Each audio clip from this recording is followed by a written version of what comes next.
Dear guests, let me begin by saying I am the Vice Chancellor of Finance here at Berkeley, and we welcome you.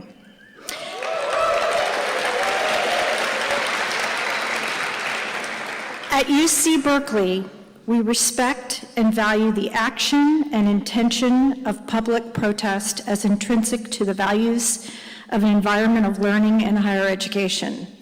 Tonight's speech and discussion was brought to us by the students of UC Berkeley for the engagement and advancement of larger student body of UC Berkeley.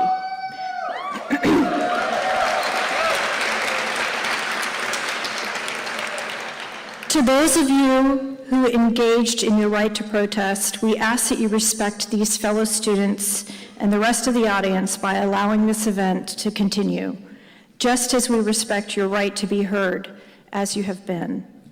UCPD and the campus will be making the decisions about how disruptions at this event will be addressed. Subsequent speakers may make statements about how the campus will handle disruptions. She finally took the mic away from her mouth. Those statements have not been approved by the campus and may not be accurate. Enjoy your evening.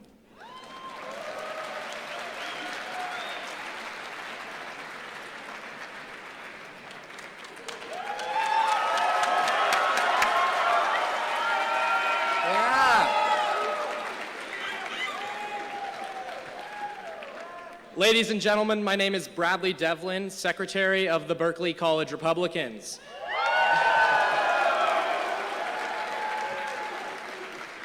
It is a pleasure to welcome you to Ben Shapiro at Berkeley. Say no to campus thuggery. Yeah. Yes, Ben Shapiro may be accustomed to the thug life on YouTube, but he has some choice words for violent leftist organizations which violate the covenant of civil society and tear down political discourse in the United States of America.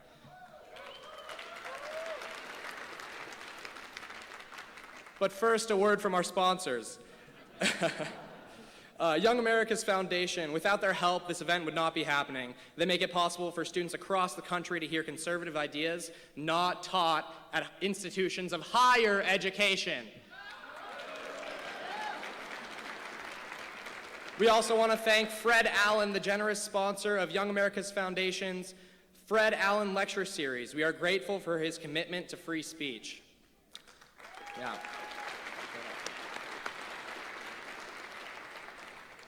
But first, I have to do some housekeeping. I have to read our own civility statement because of the great relationship this university has with its conservative students. Ladies and gentlemen, the Berkeley College Republicans George and Young Soros America's created Foundation Kingdom are Hearts. committed to ensuring the freedom of expression and dialogue that elicits the full spectrum of views from varied communities on the UC Berkeley campus. For the duration of our event, we call for civility and respect. Civility entails respecting one another in our personal and public interactions and maintaining respect for viewpoints that differ from our own. Freedom of speech is a cornerstone of our republic and integral to institutions of higher education because it ensures the accumulation of knowledge and can challenge and establish principles. Consider this a warning to those of you engaged in protests and the audience at large. We ask you to respect the students of the University of California, Berkeley, and the rest of the audience. You have been heard inside and outside of this venue. If anyone initiates or participates in the disruption or violence of any kind, they will be escorted out by the University Police Department.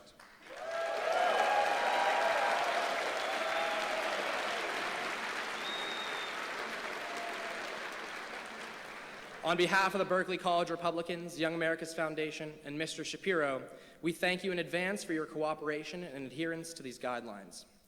Now, it is my pleasure to introduce the editor-in-chief of the Daily Wire, syndicated columnist, New York Times best-selling author, and host of The Ben Shapiro Show. Ben received his degree at UCLA as a political science major at the age of 20. He then went on to earn his Harvard Law degree. At the young age of 33, Ben has become an icon for a new generation of constitutional conservatives. Usually you can catch Ben on Fox and CNN and on the biggest conservative podcast in the nation. But tonight, against the wishes of the University of California and to the dismay of the People's Republic of Berkeley, you get to see him live. Ladies and gentlemen, Mr. Ben Shapiro.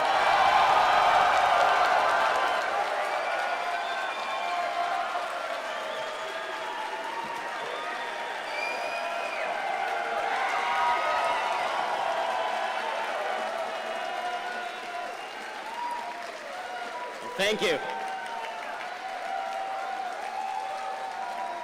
Thank you so much. I only wish the administration had allowed us to fill up the rest of these seats, which we certainly would have. Well, love you right back. So, first of all, I just want to thank Berkeley, which I have to say, conservatives here have done something amazing. They've just achieved something incredible. If you look outside, there's K-bar everywhere. They've built basically these structures to keep Antifa from invading the premises. So that means that Berkeley has actually achieved building a wall before Donald Trump did.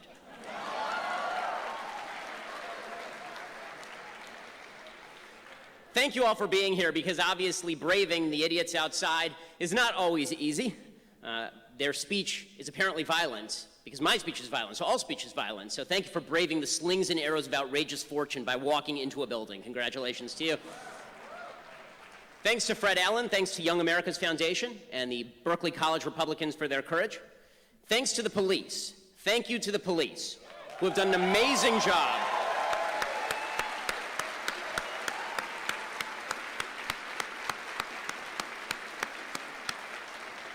These are the folks who stand between civilization and lawlessness. I saw the videos of business owners having to shutter up their windows today early. Bank of America blocking off its ATMs because they were afraid that Antifa was going to break them. The only people who are standing between those ATMs and Antifa are the police, and all they get from the left is a bunch of crap. That's all they get from the left. But these are the heroes who stand between us and darkness. So thank them.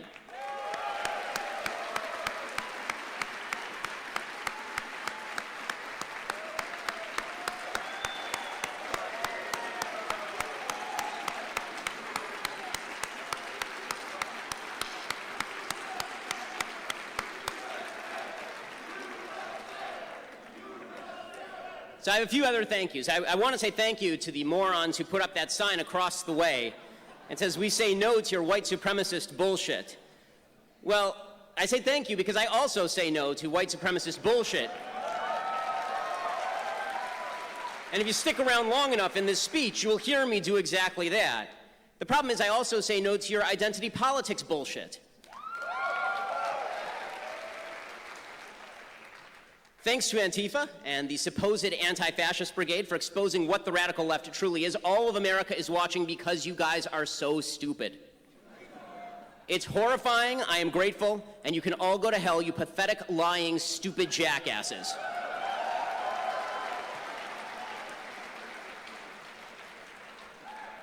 The same goes for the mayor of the city, who has suggested that Antifa occasionally be given free reign over the city and that conservatives should go home because we wouldn't want to provoke violence. I do want to actually thank the administration for making the effort to put on this event tonight. There were a lot of obstacles, and I'll talk about the obstacles in a little bit, but they did attempt to make the effort, and they did unshackle the police to actually protect this. So thank you to the administration for doing that. I saw a lot of headlines on the way here about how it was going to cost $600,000 in security for this event. And that is not due to me. I mean, I'm not the one out threatening to break windows. It's not due to you. You're here listening. It's due to the Antifa hard left morons who are out there breaking windows. And I do want to say one thing, which is that in a city as left as Berkeley, if you're going to blame me for the $600,000 in spending on security, you're all Keynesians. Think of all the jobs I just created. Now, this lecture is titled Say No to Campus Thuggery. That's the title of the lecture because of Antifa and the wave of violence that has engulfed this campus since earlier this year. I spoke here last year. Some of you may remember. I was here last year. Okay, I spoke in like February 2016 here. Nothing, right? I mean, it was a packed house. I had 2 security guards. That was it. No violence, no nothing. And now we are spending well into 6 figures so that I can say many of the same things. Okay. It's utterly absurd. It's utterly absurd. But things have changed. Well, why have they changed? It's because there's a pathetic new movement arising all over the country, from Sacramento to Berkeley to Dallas to Charlottesville, and that movement says that speech is violence and must be treated as such.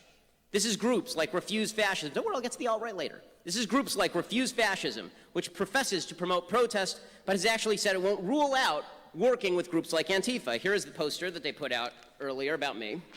I don't know who designs their posters, but guys, this is too many words. Bad logo and bad imagery, just poorly done. They say on this that the problem is not campus thuggery. For those of you who can't see, it says, no, Ben Shapiro, the problem is not campus thuggery. The problem is fascist intellectual thuggery in the service of the Trump-Pence fascist regime.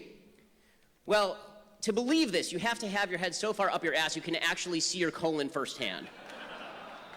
Let's define a few terms. First of all, fascist intellectual thuggery. Let's start with fascism. What exactly is fascism? Well, this is a term that gets thrown around a lot by people who have never read a book. Okay, fascism is the phenomenon whereby people believe that they have the capacity to ram their beliefs down your throat at the point of a gun, or say the point of a baton, or by throwing Molotov cocktails. That's what fascism truly is. Fascism is even more of a tactic than it is an ideology. It's sort of vague in terms of ideology. You've had people on the left who are fascist, people like Stalin, and then you've had people who are on the European right, like Hitler, who is a fascist, who is actually closer to the traditional American left than he would be to the traditional American right. But I've been spending my entire career standing up against fascism and the idea of an overreaching government that uses the power of the gun in order to compel people to do what they want. Antifa is fascist. I am not a fascist. And as far as the service to the Trump-Pence fascist regime, first of all, I just want to note something. For all the talk about Trump and Pence being fascists, like look at the protests outside. Where's Orange Hitler shutting it down? Right? He's nowhere to be found. This idea that we're living in a fascist country, we're actually living under a relatively ineffectual regime, a relatively ineffectual administration, if anything, but the idea that we're living in some sort of fascist dystopia is utterly absurd. As far as the idea that, I'm a white supremacist in service to Trump-Pence, couple problems there. One, as far as the service to Trump-Pence, again, I didn't vote for Trump or Hillary. I didn't vote for either of them, actually. So this idea that I am somehow a servant of Trump is absurd and requires you to be functionally illiterate. As far as the idea I'm a white supremacist, you see the thing on the top of my head, right? This funny hat. It's called a yarmulke. Hey, white supremacists aren't that fond of it, which is why I was, according to the Anti-Defamation League, the #1 recipient of white supremacist anti-Semitism on the internet among journalists in 2016. But no, I'm a white supremacist now. Because this is the way the left works, right? If you don't agree with them, everyone's a white supremacist. You're a Nazi, Nazis should be punched, and therefore it's totally fine to stand outside and try to shut down events if you can get away with it. They're not getting away with it tonight because the police have been allowed to actually do their jobs.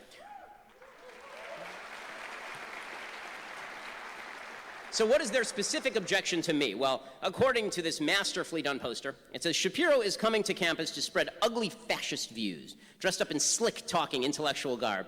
I do like the slick-talking. It says, this is harmful, exclamation point. He, along with fascists of many stripes, have targeted Berkeley because reversing Berkeley's radical history would be a major advance for the consolidation of fascism on campuses everywhere and throughout society. The reason I'm here, I've been asked this a lot, the reason that I am here is because fascism does not own this university. Because there are students who do want to hear differing views, who don't want to be told that they can only hear one view, who don't believe that the First Amendment should die under the jackboots and Birkenstocks of a bunch of anarchist communist pieces of garbage.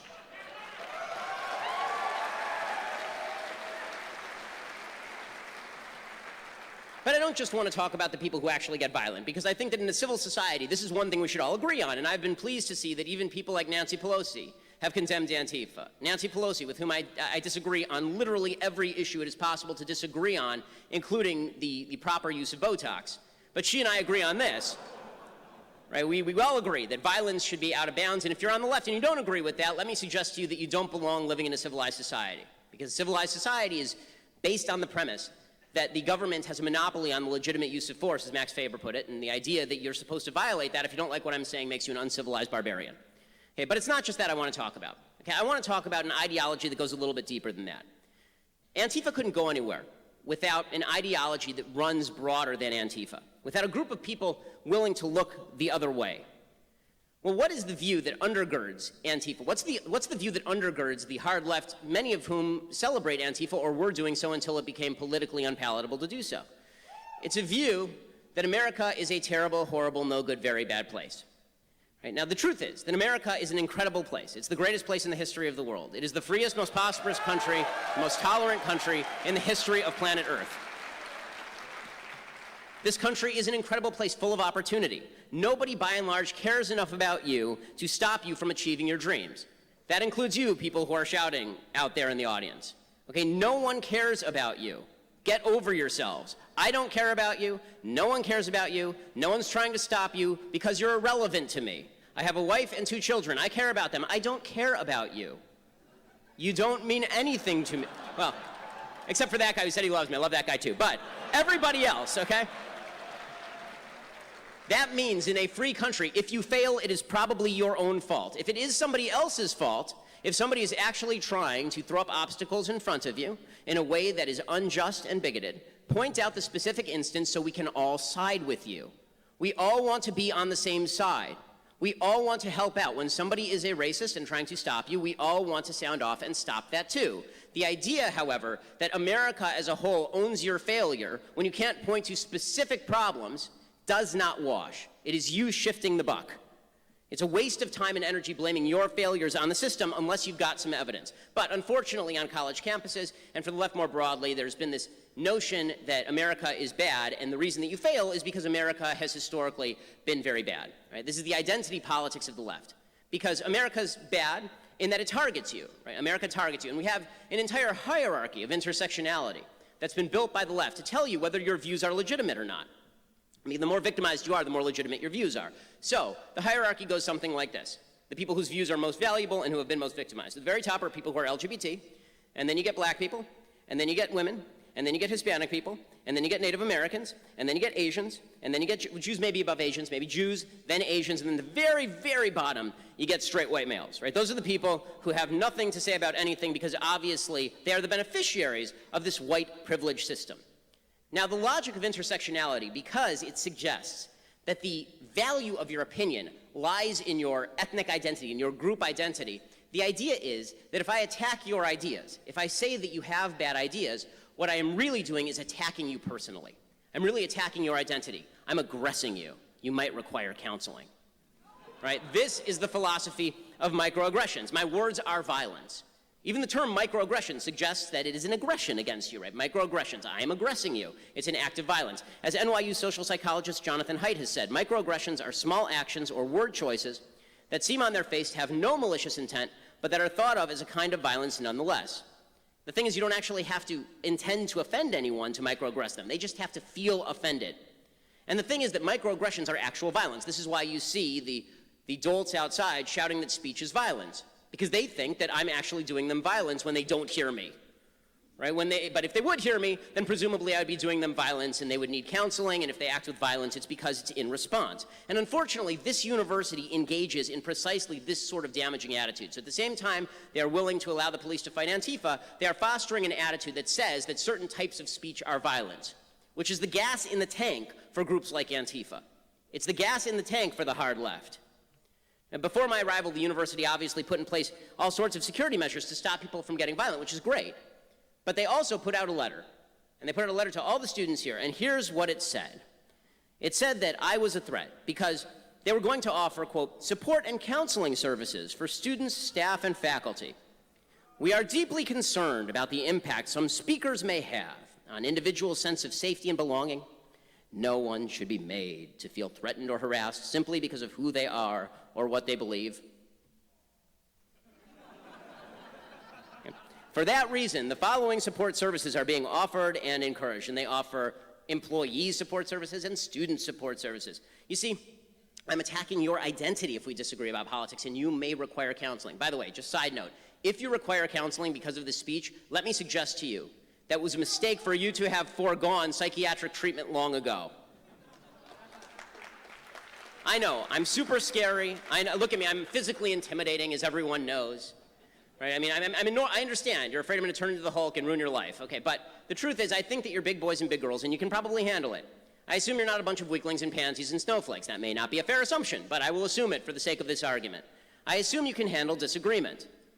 If, in fact, you cannot handle disagreement, you are making your life harder, and you're making your life worse, and you are making the country worse. You're driving political polarization by failing to engage on a level of discussion. As you know, well, we're going to do a Q&A after this, and I love taking questions. It's my favorite thing, and I have a rule, which is if you disagree with me, you raise your hand and you go to the front of the line, because discussion makes the country better. But you feeling insulted and then whining about it, and then suggesting that you're a victim without evidence and that I have victimized you because I won't accept your victimhood, this makes the country a worse place. So I want to go briefly through a couple of the intersectional hierarchy groups, people who feel they're victims in American society, and explain why you are not, in fact, a victim. why you need to take control of your own life and become an adult.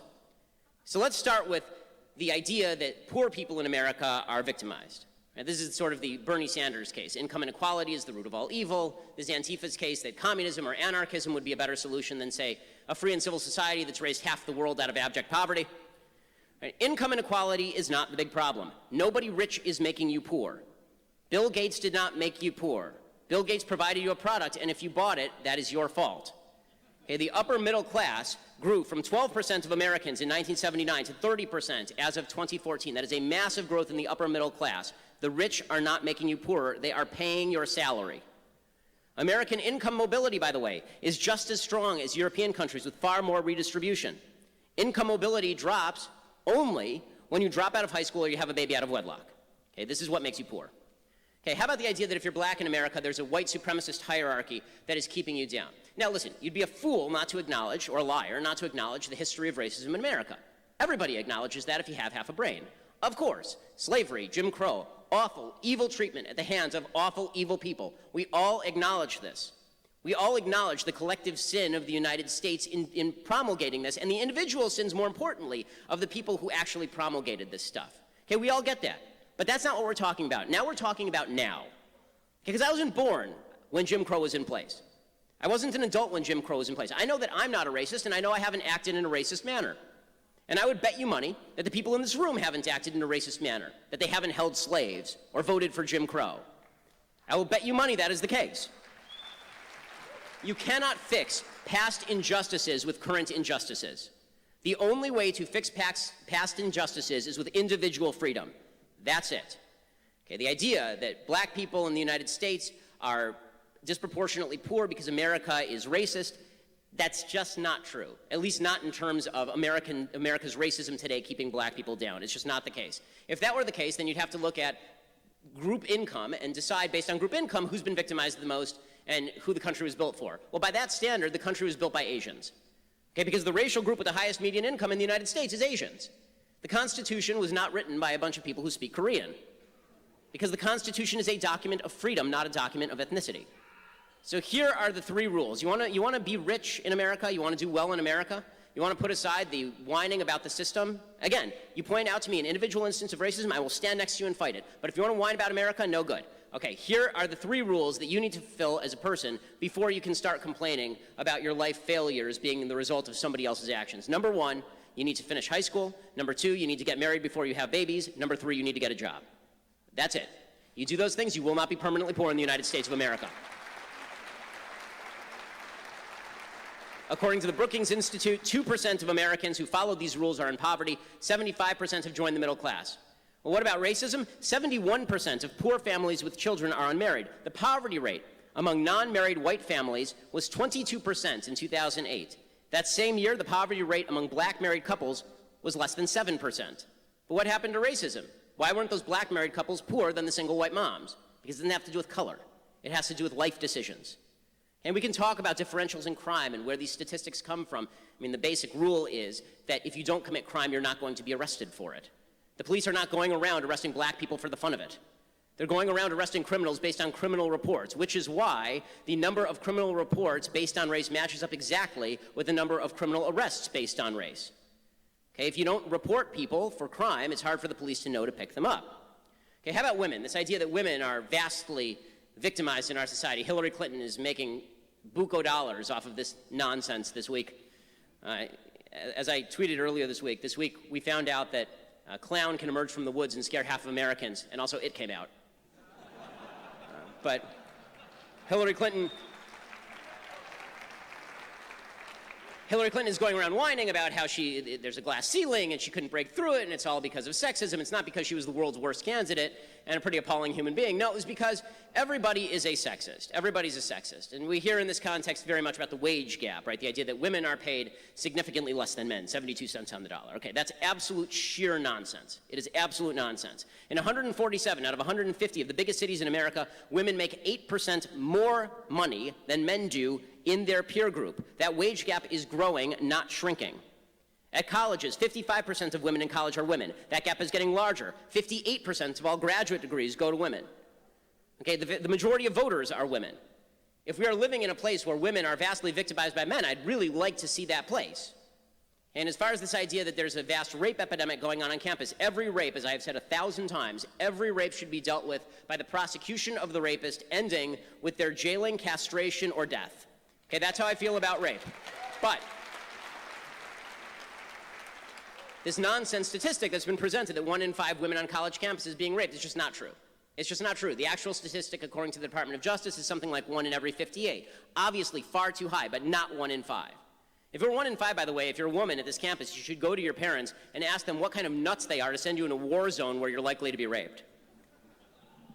Okay. How about the idea that gays and lesbians are really living under the boot of American society? Well, in terms of income, they certainly aren't. Okay, certainly not in terms of income. Women in lesbian couples make far more money than women in straight couples do. Men in gay couples make slightly less than men in straight couples, but same-sex couples with both partners in the labor force make $8,000 more per year than straight couples, and they are typically higher educated. Okay, so that talks about the identity politics, this intersectional hierarchy of the left. But there's another group that engages in identity politics that I want to talk about now. And it's the battle between the identity politics of the left and the identity politics of the so-called alt-right that is really making the country a significantly worse place, and it needs to stop now because it is utter and complete horrible bullshit.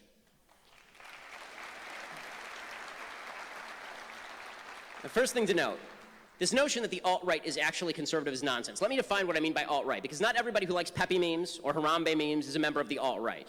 Okay, not everybody that the left says is alt-right is actually alt-right. I mean, the left calls me alt-right, which is patently insane. I mean, you legitimately have to have a screw loose to call me alt-right.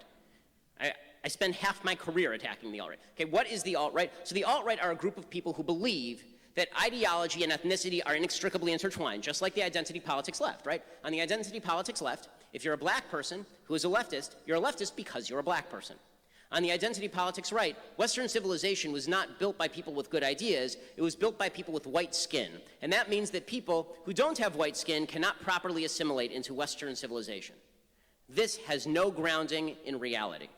The fact is that there were lots of white people in Britain before the Romans arrived, and they weren't living a civilized life, as we would currently call it, under Western civilization. Okay, in fact, the people who, the Romans, right, when Italians were coming to the United States in the early part of the 20th century, there was tremendous discrimination against Italians because they weren't considered properly white. The definition of white moves around a lot based on convenience. Right? Sometimes Jews are white, sometimes Jews are not white. It sort of depends on what you're talking about. But according to the alt-right, because ideology and race are inextricably intertwined, they must have a white identity politics all their own. If there's a group of people who are fighting for the group identity politics of blacks, or of women, or of gays and lesbians, then there has to be a white group that fights back on behalf of the white race. As you may have noticed, I think all of this is disgusting. Okay, Western civilization is not built on race. There have been lots of countries all over Europe that were not particularly civilized and were quite white. Freedom, personal responsibility, separation of powers, God-given rights protected by a government elected with the consent of the government. These are the values of Western civilization. But the alt-right actually overtly rejects these ideas. They say the Constitution is outmoded, that it doesn't work. They say that government for white people is necessary and good because you can't assimilate people to so-called white culture. They hang out with neo-Nazis because a lot of them actually believe some of the same things that the neo-Nazis believe. White supremacy. Now, let's be straight about this. This is like 10,000 people across the country. Yeah, this is not 1 million people. This is not 10 million people. This is not 63 million people. It's not 200 million deplorables. It's a very small select group of absolutely terrible people who believe absolutely terrible things. But they're getting a lot of attention and coverage right now because we live in a reactionary moment. A lot of the people are reacting to the identity politics of the left by making nice with the alt-right. There's this weird notion on the right that if you drink leftist tears, that's enough. Right? Drinking leftist tears is enough. So if the alt-right ticks off the left, they're fine. Okay, it's disgusting. It's disgusting. I have no other word for it. Okay, you actually have to stand. It is not enough to stand against bad ideologies. You must also stand for a good ideology. You must stand for a good philosophy.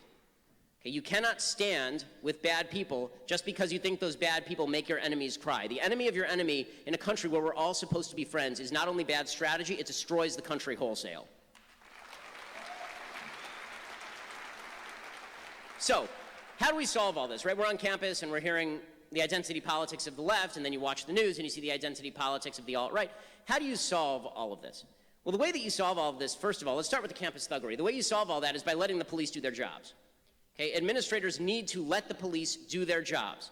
None of this would have gone anywhere if back in February, when Milo, who I significantly dislike, when Milo came to speak, if they had allowed the police to do their jobs and arrest everyone who even hinted at violence, okay, people who get violent should be arrested and they should spend time in jail. And the authorities have a responsibility to allow the police to do their jobs. And this is not the fault of the cops. This is the fault of cowardly political actors who, pusillanimous cowards, who hide behind their desks every time some people on the left whine a little bit. Okay, the second thing that has to happen is you have to stop seeing everybody in America as an enemy who despises you based on identity. Again, they don't care about you. You're not that important a human. Okay, not that many of us know each other. Not that many of us care about each other. We care about our families, we care about our friends, and we certainly don't want to stop each other. We mostly want to be treated civilly. And we can all do that if we stop looking into each other's eyes and seeing a potential enemy instead of seeing somebody who's just a person who probably doesn't care about you very much and doesn't want to stop you and doesn't mind what you do. This is not difficult stuff. And finally, stop seeing yourself as a victim, because in order to see everybody else as an enemy, which justifies your violence and hate against them, you have to see yourself as their victim. Again, America is the greatest country in human history. You are not a victim. If you are a victim of something, you need to show me what you are a victim of, and I will stand beside you. But do not blame the freest, most civil society in the history of planet Earth for your failures, because that's on you.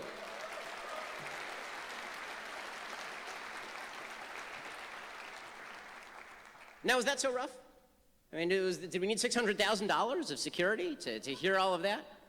I have a feeling the vast majority of people who are protesting this speech have never heard of me. I'm not arrogant enough to believe that Antifa sits around watching Thug Life videos.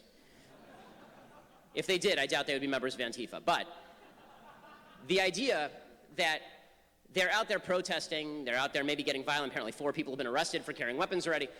The idea that all that is happening is indicative of the fact that we have stopped seeing each other as individuals. We are all individuals. I'm an individual with a particular point of view. I am not a cardboard cutout for you to call a white supremacist. I am not a cardboard cutout for you to call a Nazi, and neither is anybody else in this room. Get to know people, get to know their views, discuss, debate. That is what America is all about.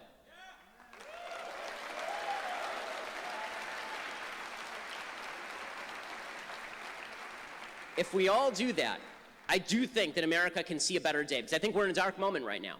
But I think we can get to a brighter moment if we stop seeing each other as members of groups and identifying as members of groups primarily, and instead see each other as individuals made in God's image, one with equal value to another in God's eyes. If we do that, America will see a resurgence. Thank you so much.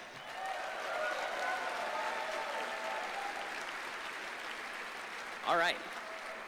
Now the fun part. So, we're going to do Q&A, and I believe there's a microphone down here on the left. As always, my rule is that if you raise your hand because you disagree, you get to go to the front of the line. We are indeed going to do a Q&A. This is by far the most fun point, I would think. Correct, guys? Yeah. Okay, so ladies and gentlemen, Berkeley red tape and fire code is going to require everyone who wants to ask a question to walk out and around and form a line over there on the outside of the lobby right there. We're going to have an usher ushering people in. After you ask your question, there's a green arrow following this way. You're going to stand right here on this X, and you're going to walk to the back. Even if you're sitting in the front, you're going to have to walk all the way back and into the other doors over there. Thank you, ladies and gentlemen, and we'll wait for the first one.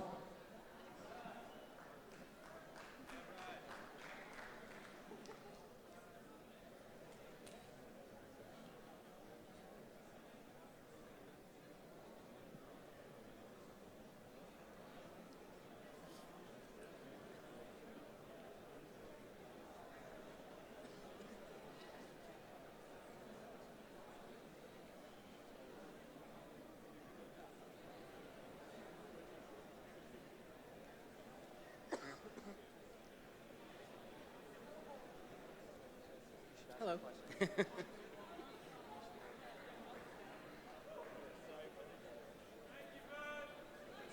Thank you guys for having me. Oh. Hello.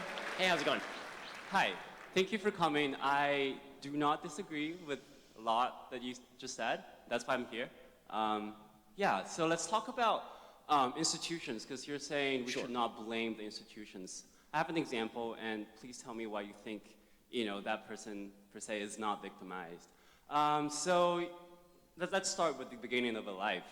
You're a baby, you were born into a really poor family, in a really poor community where the school is not good, Yes. where crimes are high. You as a baby, I think, you're quite helpless there. And I would, according to my thinking, I would say that's quite unequal. And that is, I feel like that person, because if you think about education, that should be a public good.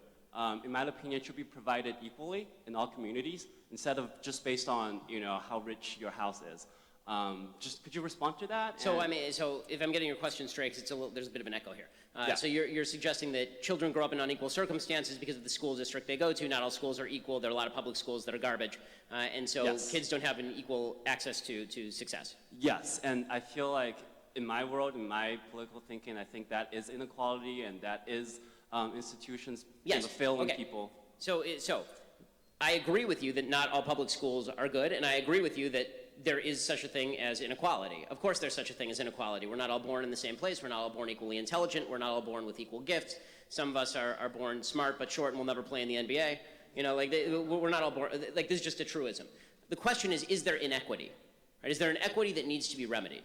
And the question then is, what's the best way to remedy that inequity? So when you say that there's inequality, is that because there are a bunch of rich people who are screwing those poor kids out of a good school?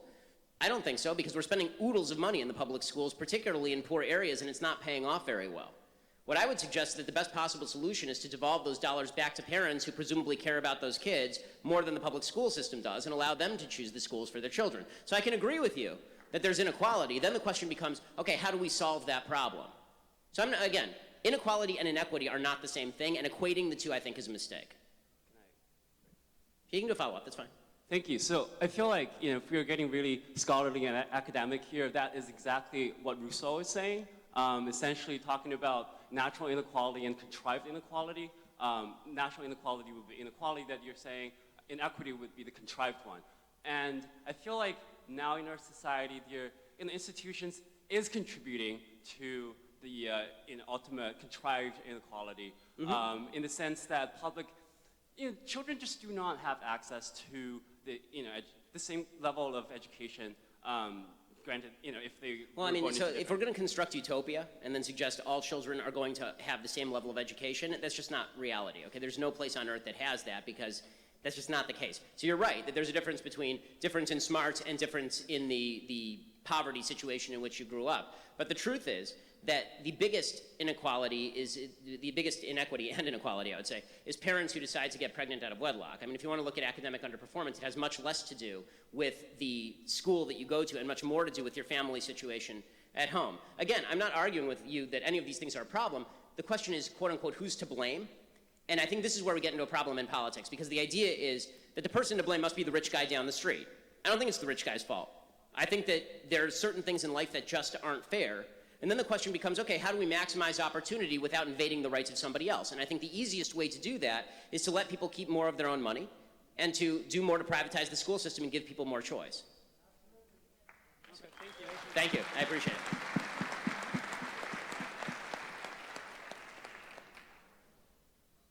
That was great. They reveal them from behind a curtain and then they walk forth. It's like a game show.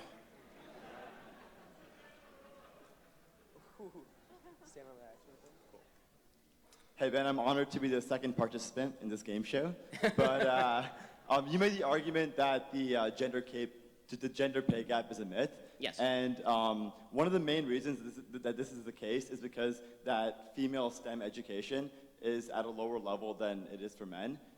Females are continually discouraged to not go into STEM fields at a rate that's much lower than men are. So I was wondering what you feel about this argument, and how do you think it should be remedied, or nothing? Well, I mean, I think that it's a free country. You can choose what profession to go into. If the idea is that the pay gap is largely due to profession choice, that's obviously true. If you look at a lot of dangerous professions, firemen, people who work on oil rigs, it tends to be men because men want to go into those professions. It's also true that men tend to spend more hours in the workplace. It's also true that women tend to take more time off with babies. That's not a bad thing, by the way. It's not a rip on women. It's always bewildering to me when feminists are like, it's terrible that women take time off to be with their babies. Why? I think it's a wonderful thing. Yeah, I mean, completely agree. But I think there is a societal discouragement for women to go into these particular fields. I was wondering if, like, you as like a problem. I don't see a ton of remedy? evidence that there's societal disparagement of women going into being a firefighter. What I actually see is that there's an affirmative action program in many of these cases for women going into things like firefighting, because there's now an affirmative attempt to get women I was into referring these to fields. STEM fields like science, technology. So, okay, so the STEM, okay, so James Damore has an interesting memo that got him fired from Google on this. But it is certainly true that when you look at, for example, what women major in college, the number of women who major in STEM studies, which has nothing to do with getting a job and paying, women major in humanities much more than men do. Men are just interested in this stuff more. That's not a terrible thing. I don't see why that Yeah, but I should be mean, a like, there's terrible thing. societal influence that occurs even before the college level, right? I mean, I don't know that there are a lot of people saying to a 7th grade girl who's good at math, you need to stop that and go read some poetry. I mean, like, listen, I have 3 younger sisters, right? I have, my wife is a doctor, by the way, so talking about STEM, my wife's a doctor.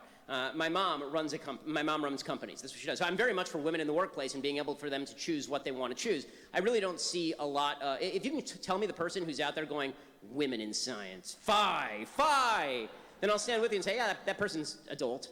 That's really stupid. You know, if a woman wants to go into science and she's qualified for the job the same way that an equally qualified guy is, great. What I don't want is lowering of standards in science to meet any particular person, and I also don't want this idea that because a woman chooses not to go into science, and a lot of women choose not to go into science, and that creates a disproportionate percentage based on individual choice, that suddenly this is some sort of group discrimination happening in front of us.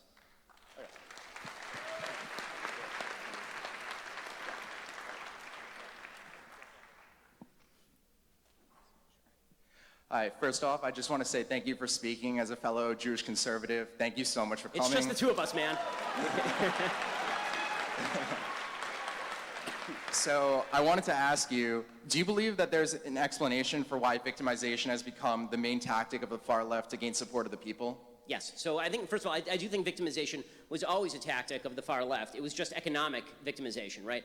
Marxism is based on the idea that the proletariat are going to rise up and overthrow the bourgeois, that there's this vast group of underprivileged people, as they call it, who are going to rise up and they're going to break the chains that bind them and take over the world. So it was always based on this notion that you're being victimized by somebody else.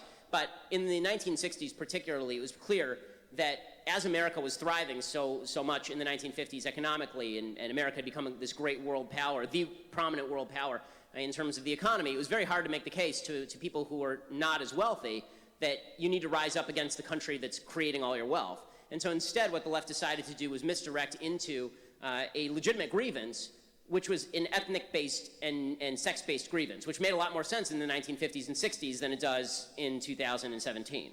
And so there's this idea that if we identify you as groups, we can use those groups to tear down the American infrastructure, this system that's been built by white men for the privilege of white men. And we couldn't tear that down based on class, because it turns out a lot of poor people in the United States still wanted to get rich, and they need that system to get rich. But you can do it based on group identity. Because if you can make women feel that the system is designed to keep them down, if you can make black people feel like the system is designed to keep them down, and then you can tell them that it's the capitalist system more generally that is designed to keep them down, and that whole system, the whole superstructure is rife with racism, it has to be torn out root and branch. If you can do that, then you can actually build a movement on the back of that. And that's what you're seeing in the Democratic Party actually right now. It's fascinating to watch the conflict between sort of the Obama identity politics Democratic Party and the Bernie Sanders Socialist Democratic Party. Because that's actually an old battle, right? I mean, that's the battle between economic, class distinction-based victimization and identity politics-based victimization, which is really more what Obama used in 2012 to win re-election. So would you say this is more of like get-rich-quick scheme, or if I can't be rich, no one can? Well, I think that it depends on which people you're talking about. The people who buy into the idea of victimization, I don't think it's a get-rich-quick scheme so much as an I feel victimized scheme and I don't feel like taking responsibility. But for the people at the top, I think that it actually is a get-rich-quick scheme. I think the people at the top very often know exactly what they are doing and know, because they don't live like this, right? I mean, Barack Obama didn't live his life thinking of himself as a dramatic victim of society until he decided to write Dreams for My Father and revise everything, right? But the fact is that Barack Obama is a guy who really achieved his whole life. I mean, he was an achiever. And if he had been sitting around thinking how victimized he was his whole life, it would have been very difficult for him to get where he got. Awesome. Thank you. Thanks so much.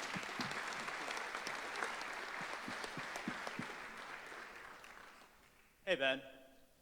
Given that the single biggest predictor of intergenerational poverty is whether an individual was raised in a single or two-parent household, would you be for or against an affirmative action policy where the institution gives preferential treatment to applicants who were raised in a single-parent household, or do you believe that that kind of policy would give rise to more problems of its own? Right, so here's my view on affirmative action. I don't believe that you should lower standards in order to let people in because you're disadvantaging somebody else, and you shouldn't do it by color. So let me put it this way. If you have a white applicant who scored 1,400 on their SATs, well, sorry, I understand they changed the system now, 2,100 on their SATs, and they want to go to a good school, and you have and that person grew up in a single family, a single parent family, impoverished, and you have a black person who's Colin Powell's kid who scores exactly the same score, then I think that if you're going to look at all the factors, you can say, okay, the person who had to overcome all these obstacles to get the same score deserves to get in. But that's based on overcoming obstacles. That's a character judgment. That is not a judgment on the basis of race. And I also don't think that it's a hard and fast rule with regard to single motherhood. Again, if you are the single child, if you're the kid who is the child of some famous Hollywood actress and grew up in the lap of luxury versus you grew up in Appalachia or the inner city with two parents, I think you have to look at totality of the circumstances, in other words. Okay, one more thing. Sure. Who do you think is the smartest person on the left? The smartest person alive? On the left. On yes. the left. Okay, sorry. The smartest person. Yeah, those are two very different questions.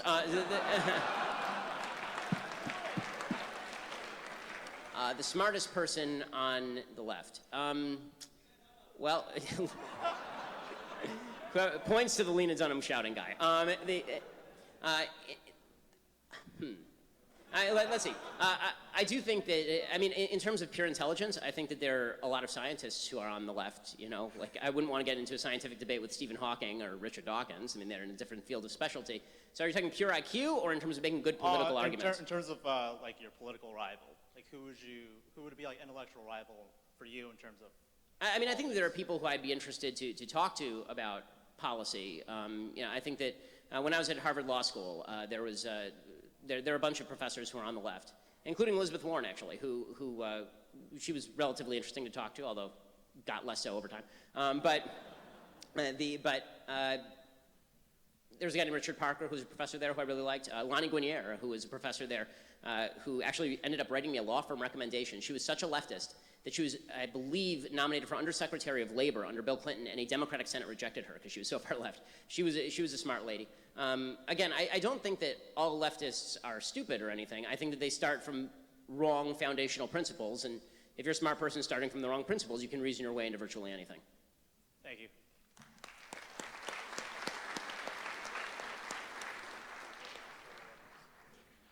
First of all, I just wanted to thank you for coming. As someone who is left-leaning, I truly believe in freedom of speech, and I think that that is a principle that Well, thank you for coming. all of... So my question was about abortion, and I just wanted to know, why exactly do you think a first trimester fetus has moral value? Okay, so a first trimester fetus has moral value because whether you consider it a potential human life or a full-on human life, it has more value than just a cluster of cells. If left to its natural processes, it will grow into a baby. So the real question is, where do you draw the line? So you're going to draw the line at the heartbeat, because it's very hard to draw the line at the heartbeat. There are people who are adults who are alive because of a pacemaker. They need some sort of outside force generating their heartbeat. Okay, are you going to do it based on brain function? Okay, well, what about people who are in a coma? Should we just kill them? Right? The problem is, anytime you draw any line other than the inception of the child, you end up drawing a false line that can also be applied to people who are adults. So either human life has intrinsic value or it doesn't. I think we both agree that adult human life has intrinsic value. Can we start from that premise? I believe that sentience is what gives something moral value, not necessarily being a human alone. Okay, because, so when you're asleep, can I stab you? I'm still considered sentient when I'm asleep. Okay, if you are in a coma from which you may awake, can I stab you? Well then, no, I guess not. I mean, like, I'm glad you answered that, because I have no interest in actually murdering you. But that's still potential sentience, and it's still a potential. Like, I agree. It is potential sentience. You know what else is potential sentience? Being a fetus. The issue with that. The issue I have with that, though, is that if I'm in a coma and I'm not like doing anything to anyone, I'm not causing any issues amongst the world. Whereas an unwanted child may or may not be a burden to people. Okay, well, there are lots of people who are financially or unwanted, right? I mean, there are lots of psychologically. people's parents who are unwanted, right? We're a bunch of college students. You know, the problem is that now you're shifting the argument, right? Before you were making the argument based on the intrinsic value of a life based on sentience, and now you're talking about the level of burden that somebody presents as a separate moral argument. Okay, I don't believe that you being a burden on somebody is justification for them killing you, as a general rule. I'll leave it at that, but I appreciate you and thank you. No, thanks.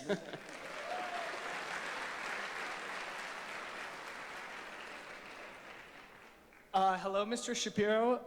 You have consistently praised the free market as the most effective means by which to combat racism, sexism, etc., correct? Yes. Right? You believe legislation prohibiting such behaviors is essentially unneeded in today's day and age because you have faith that people, such as yourself, are conscious enough to fight discrimination in business where it can be shown, and at the end of the day, a business should be given immense freedom to conduct itself in the pursuit of profit. My question is as follows. If insurance companies can charge young males as a group higher prices for car insurance than young females, because the former has statistically been shown to be more reckless drivers, does this not leave open the possibility in a free market system for insurance companies to charge premiums based on certain ethnic or racial categories if these ethnic or racial categories statistically correlate with more reckless driving? If you object to the notion of charging someone more based on a factor that that person has virtually no agency in choosing, such as race or sex, why do you not condemn the fact that young men have to pay more? If you do not object to the possibility that a person of a certain sex, ethnic, or racial group may have to pay more on that basis, then are you not failing to disavow discriminatory business practice? Okay, so that's a long paragraph, but I think what it really boils down to, the answer is that what you're now conflating ethnic racism with risk factors. Okay, right. I don't conflate racism with risk factors, meaning if you are saying that insurance companies may use being black as a proxy for heart disease, for example, because black men suffer from heart disease at a higher rate than white men do of the same age once you hit a certain age, then my answer is that an insurance company is in the business of assessing risk, not in the business of assessing racism. So if they look at you and they say that this is a higher risk factor, I mean, another case, sickle cell anemia, right? There are certain diseases that actually do afflict races differently. Tay-Sachs affects Jews differently. So the answer is you're an insurance company. Of course you're going to charge more to somebody who has a higher risk factor. That's not racism. That's just the profit motive. I'm not saying that everyone's going to get charged the same in an insurance scheme. Of course not. I assume that you and I won't be charged the same. I'm older than you, presumably. They'll measure our bodily health.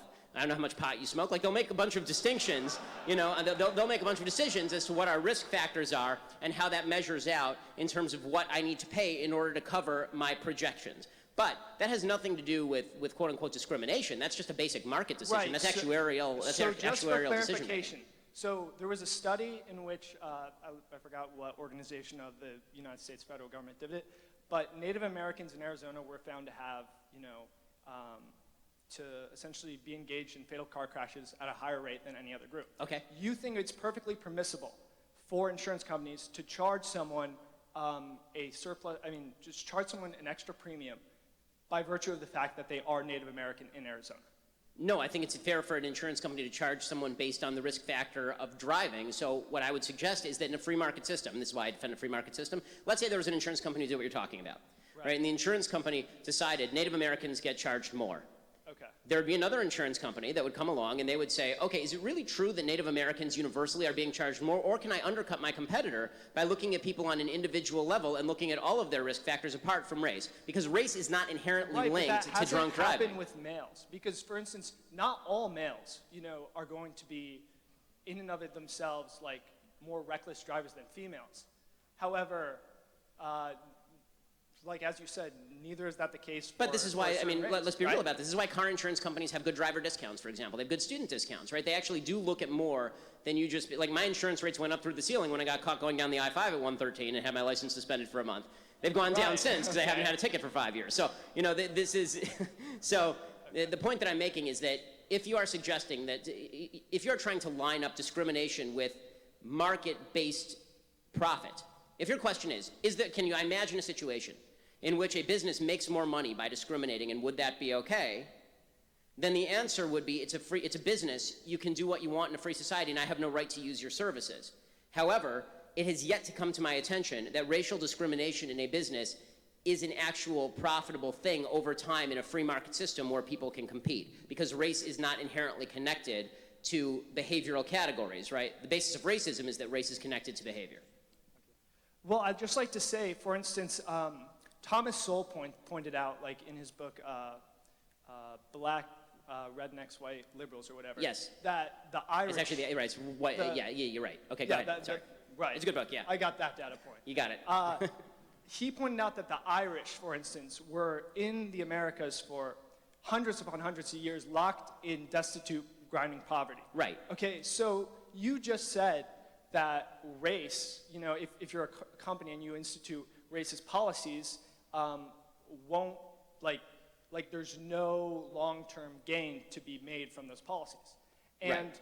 I think that that's erroneous to say, because as you know, inequities, inequalities, disparities do exist between certain communities.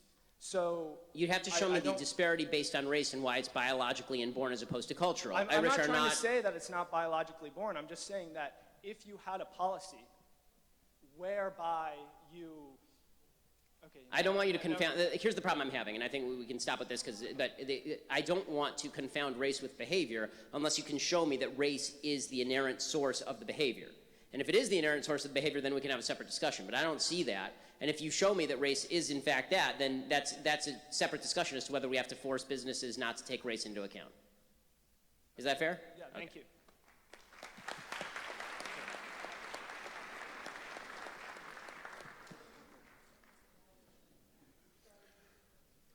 Hi, Ben. Hey, I'm how's it from going? farther north in California, predominantly conservative writing. And my question is, are you familiar with the Jefferson State movement? And if so, what do you think about it? I'm sorry, I missed it because the echo. Are you familiar with the Jefferson State movement? And if so, what do you think about it? I'm sorry, what? State of Jefferson. I'm sorry, the secession effort. Yes. Yes, thank you. Yes, I am familiar with it. I think that California is far too large and encompasses far too many different people of different political orientations for it to have this many electoral votes. That said, I think that the chances of separating California into, from a political point of view, the chance of separating California into 3 or 4 states with, 6 or 8 senators, that could be a very dangerous thing for the balance of the country. Okay, thank you.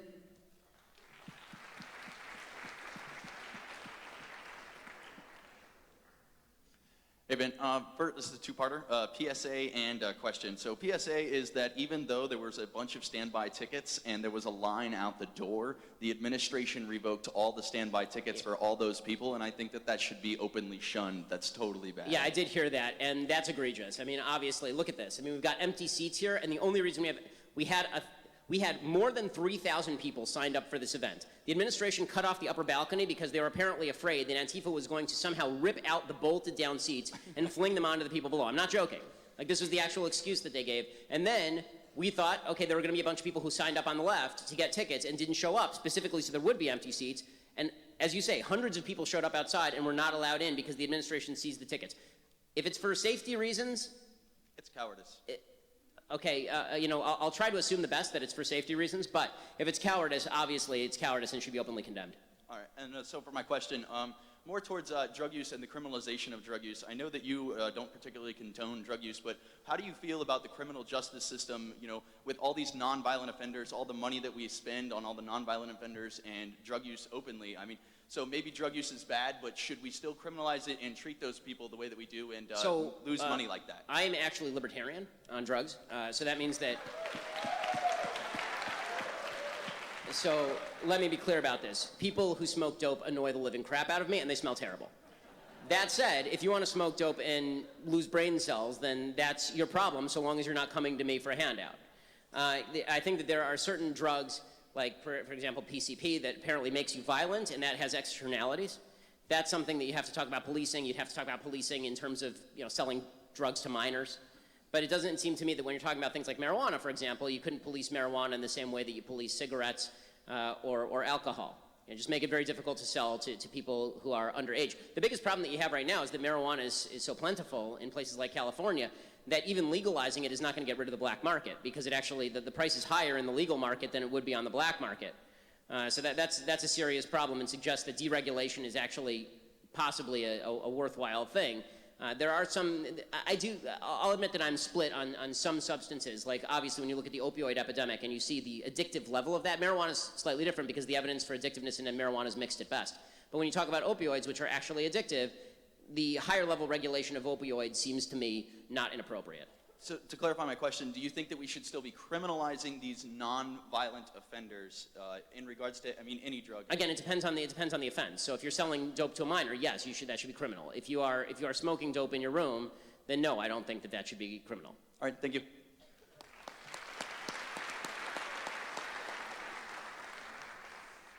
Hello, Mr. Shapiro. So I'd like to first qualify my question before making it. So, Mr. Shapiro, as a conservative intellectual, I respect you deeply, and I agree with you on a host of issues. However, there is one where I disagree with you, which is what we should do about climate change. While I agree with you that we should be skeptical of climate alarmists, I cannot help but think of Pascal's wager. If the skeptics are right, we have nothing to lose. But if they are wrong, then we have a world to lose.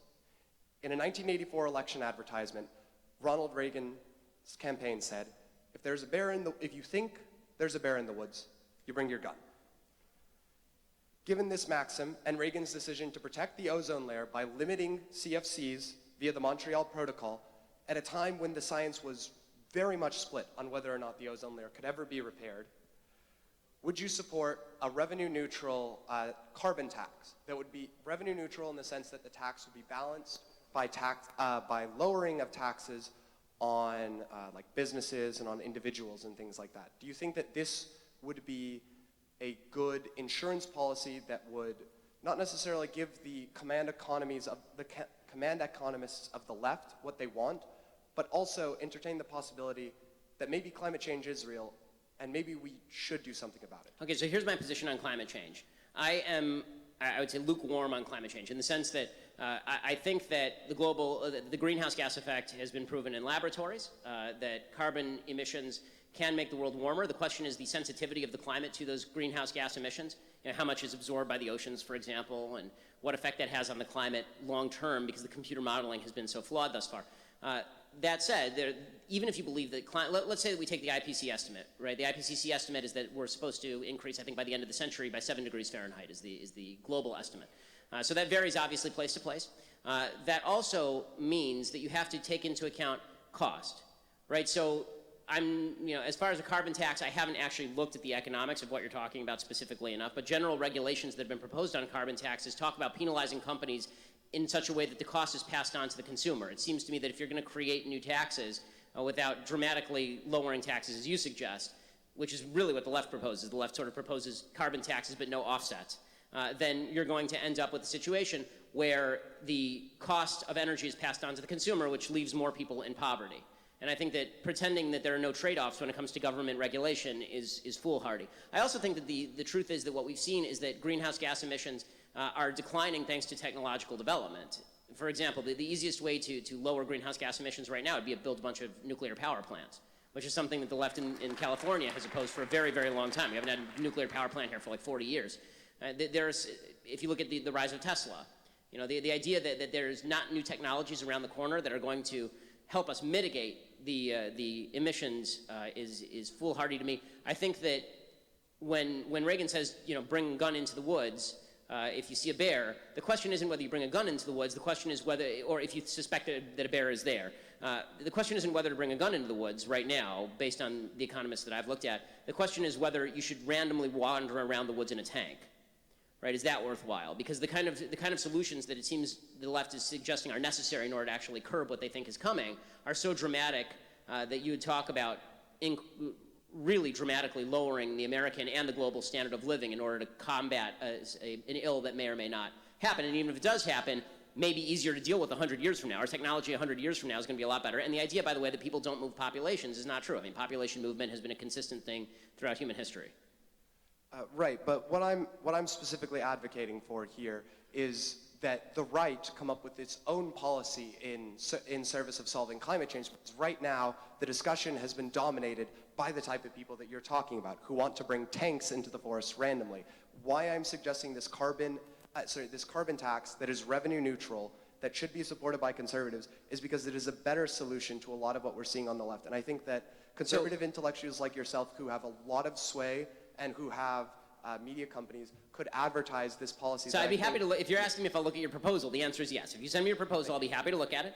But I think that it's worth noting that there are actually three positions, right? One is that the free market and new efficiencies and new technologies will help curb this on its own, and that government regulation may not be the answer. Then there's the hard left position, which is we should take over everything. And then there's the position that you're advocating. So I'll have to look at your position and see where I think it stacks up in the vast scheme of things. But environmental regulations, I don't know many conservatives who are not in favor of some, at least minimal environmental regulations, because those are externalities that affect people beyond you, obviously. All right. Thank you, Mr. Shapiro. Thanks.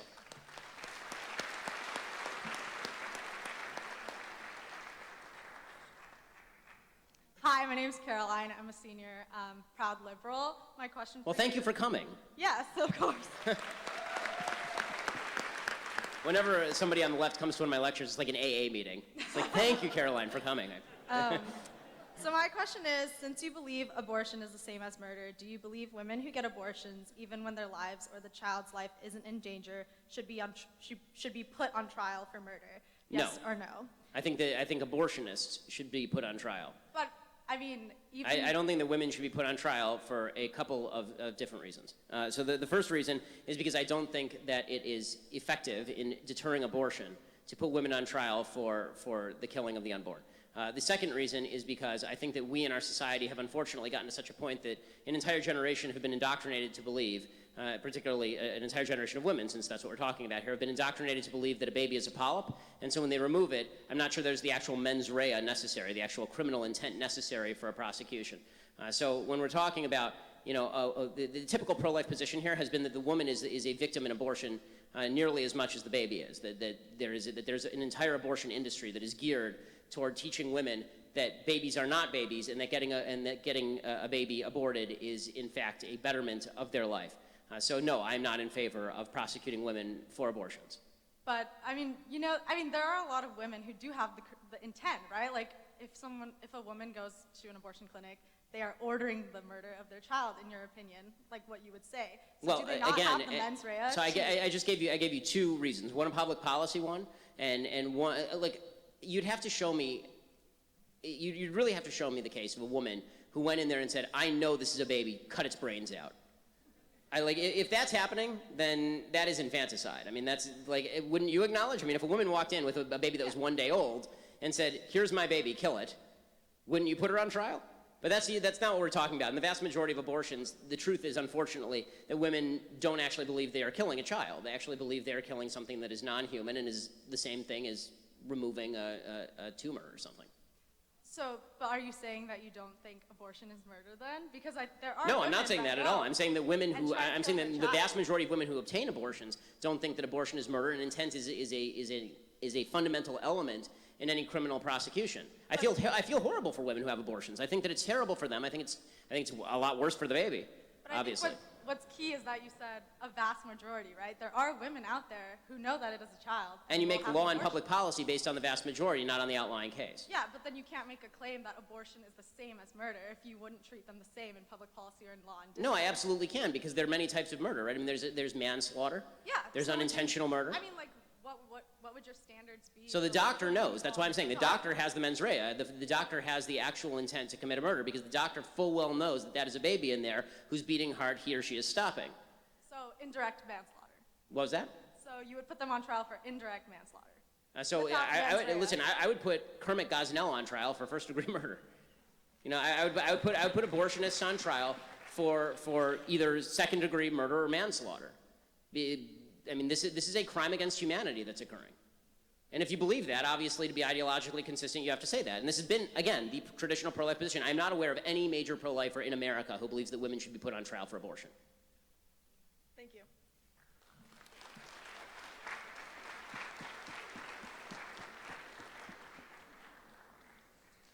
Okay, hey Ben, my name's Andrew. And since DACA's been making a huge headlines throughout the whole nation, what do you think should we do now? Should have been repelled, should they have made it something else better? Or should we continue having DACA? I'm sorry, what was the... DACA. Oh, DACA. Okay, so first of all, my position on immigration is I'm actually very libertarian on immigration, except for two factors. One is government payments that go to illegal immigrants, and the second is the cultural assimilation issue for people who come across the border illegally and aren't willing to assimilate into traditional American culture. Right, so these are two serious concerns. I'm not as concerned with the economics of illegal immigration in the sense that people who say we have to restrict our labor force in order to maintain a certain wage base, I don't think that's correct, because this is why you see companies that actually offshore and outsource, because they're looking for cheaper labor. It's always bewildering to me when conservatives say, well, we have to maintain a wage base by restricting the labor supply. Then why aren't you for raising the minimum wage? That does exactly the same thing. It restricts the labor supply and raises the wage base.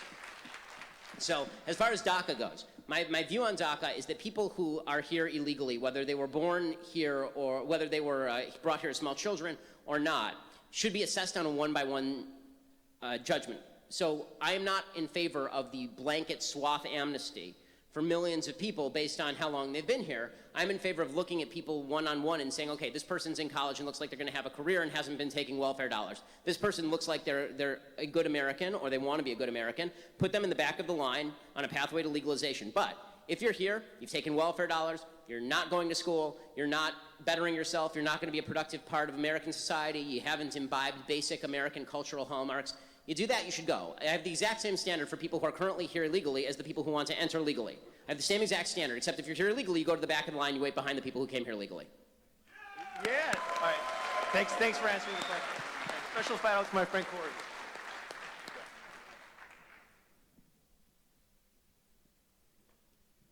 Hi, Ben. Howdy. Howdy. I want my question. It's a little bit hard to articulate for me, so please just bear for like a minute. I wanted to ask you about the recent politically polarizing tendencies of the media and a way out. So I identify two problems in particular.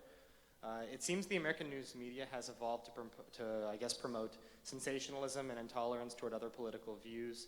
I feel that this leads to a dangerous tendency for people to just choose their own media outlets in order to confirm their own biases. I hope you agree that this occurs with respect to all political affiliations. A little bit closer, maybe? Thanks. The other problem deals with fake news, obviously a term that's become like super nebulous. It's thrown around a great deal. But specifically with fake news, there are a lot of news websites of dubious quality, and we hear stories how other countries or companies have used Facebook advertisements, for example, to promote to promote certain websites and sway easily impressionable opinions. So it's clear that Americans need, I guess everybody needs a basic basic access of reliable information. We need to have a reliable news media that informs the public. But it seems by default, Americans will seek out information that they find palatable, but this leads to me to believe that it should be the burden of the news media to be reliable and not, I guess, vitriolic. So like in the past, we've had something I think was called the Fairness Doctrine that was repealed like a few decades ago that required required outlets to present certain views. But obviously government regulation towards media and information, that's a slippery slope. What's the way out? What do you think the way out is? I think the way out is a more informed population, unfortunately, right? I think that the idea that the government should never be regulating speech or access to it. Once the government does that, then you're wandering into very dicey, quasi-fascistic territory. When it comes to consumers of media, look, the media are just going to provide you what you want to read. Okay, the media are going to provide you what you want to click on. And yes, I would say this, I think most of the people in the media, yes, even including the left-leaning media, do want to tell the truth. I think a lot of them don't recognize their own biases. You know, look, I'm conservative. That means the way that I cover the news is going to be from a conservative angle. I try to separate myself enough to say, okay, here's the facts and then here's my opinion. But everything that I say is coming from that point of view. I think one of the big problems in media is people don't do that, right? Like George Stephanopoulos tries to pretend he's an objective news source. Right? That doesn't mean everything he says is false, but it does mean that everything he says is coming from the former campaign spokesperson for Bill Clinton. And that should have an impact.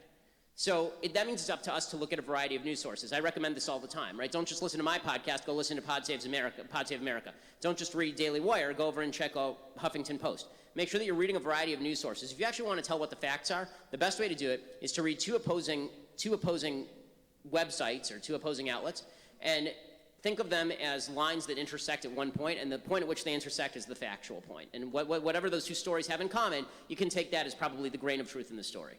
Am I allowed a brief follow-up? Yeah. Okay. So I guess I understand your emphasis on self-reliance, but evidently, to the extent that you believe that one believes in the efficiency of free markets, evidently people tend to move to confirm their own biases, and that's not occurring. Well, I mean, I think that's why, the founders relied on the idea that we were going to have a civically educated public. I mean, in the end, you're going to have to trust the people one way or another. I don't trust the government to regulate what the people see. I trust the government less to regulate what the people see than I do the people to educate themselves. And this one falls under the heading of, as Winston Churchill said, democracy is the worst system except for all the others. Right? Unfortunately, there's no way out of this box. People are going to have to inform themselves better. And yes, of course, people have a tendency toward confirmation bias. But that's why it's your job, if you know about confirmation bias, to suggest to people that maybe they should stop relying so much on their own confirmation bias. Okay, thanks, Ben. Thanks.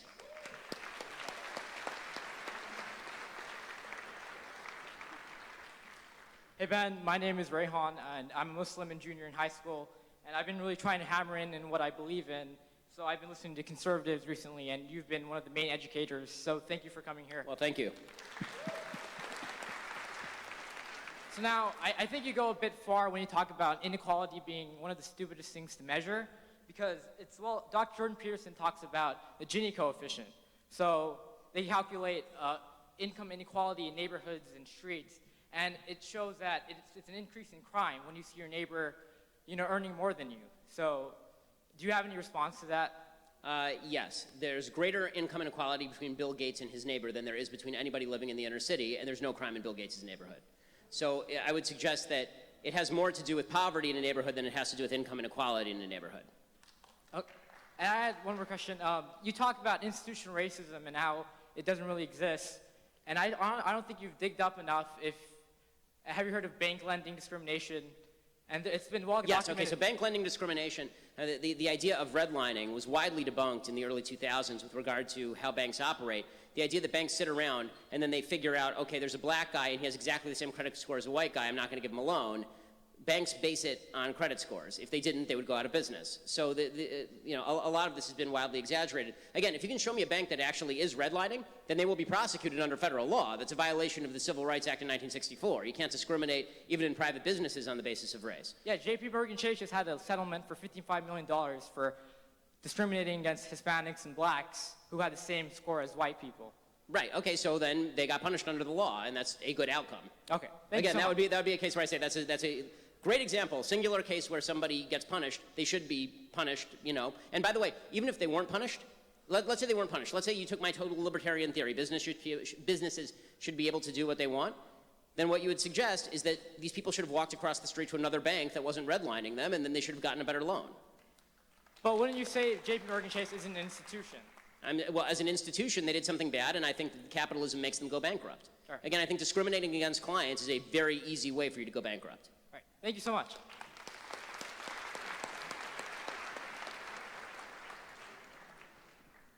Shalom, I'm a huge fan of yours, by the way, I love your work. You mentioned that inalienable rights are given to us by God, but I've noticed that there is an argument to the contrary posited by political philosopher Hillel Steiner. It consists of the following three things: the will theory, the interest theory, and Hofeldian deontic logic. The will theory states that rights govern our choices and come from our choices, but if we have the inability to make a choice or the incompetence to make a choice, then our rights can effectively be voided. The interest theory is the opposite. It says that we can't void our rights, but they can be affected by the breach of a duty by another party. So somebody else can take away our rights under the interest theory. Under Hofeldian deontic logic, there are four types of rights: privileges, claims, powers, and immunities. All of those cancel each other out and can be taken away at any time. Do you have any expertise on this, and can you offer an argument to the contrary? Okay, well, I can't say. I wouldn't want to be unfair to the author that you're citing, since I have never read that author. So, and I'm sure that you're doing a really great, back of the envelope job summarizing the argument. But with that said, it's hard for me to take on an argument that I would want to actually read more about before I take it on. Is this an argument based on? So here's my basic question. The reason that I say that rights are based on God-given rights is the idea that is long held in the Western canon, a combination of Judeo-Christian values and Aristotelian philosophy that suggests that individuals have certain rights as a facet of their reason, and that reason is originally provided by an unmoved mover. Right, so the idea here, the reason that is important, as opposed to an atheistic philosophy of rights, is it's very difficult for me to see why an atheistic philosophy of rights, I don't know if this is an atheistic philosophy, is it? It has no religious components. So that's okay, so if you do it without reference to, the inherent value of a human being, then certain people just fall by the wayside. I mean, even in the theory that you're espousing to me, which again, I'm only getting sort of the bare bones of it, you even in that, when you say, for example, will, if you don't have the capacity to exercise will, your rights go away. Okay, well, there are a lot of people like children who don't really have the capacity to exercise fully their will. Do they have any rights at all? I assume they have the right not to be killed. I assume they have the right not to be abused. To my knowledge, they don't. America is one of the few developed countries with no children's rights. That's not true. Children obviously have rights, which is why you have Child Protective Services that comes in and takes kids out of their parents' home if they're being abused. Kids don't have the rights to control, where they go to school. They don't have the right to control a lot of things about their life, but they certainly have basic human rights. I mean, I think the entire society is built around the idea of how do we assure basic human rights to children. Okay, that essentially answers my question. Thank you so much. No, thanks.